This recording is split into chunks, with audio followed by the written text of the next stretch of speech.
আচ্ছা, এই যে 5 টাকার জেমসের প্যাকেটগুলো কিনতে পাওয়া যায় না, সেগুলো কেনার পর তোমরা কি করো গো?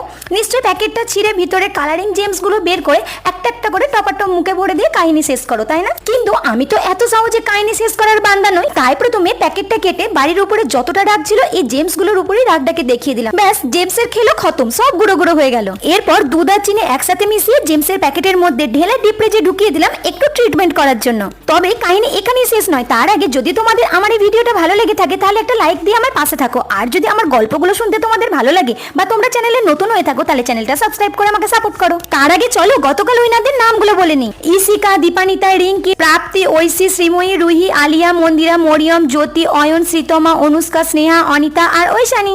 আর আজকের প্রশ্ন হলো, একটা 5 টাকার জেমসের প্যাকেটের মধ্যে কটা জেমস থাকে? আরে এদিকে আবার দেখো, ডিপ ফ্রিজ থেকে বের করার পর আবারও কিছুটা মলম লাগিয়ে নিজেকে একটু ঠান্ডা করে নিলাম। এইভাবে শেষ করলাম আমার 5 টাকার জেমসের কাহিনী। কেমন হয়েছে জানিও।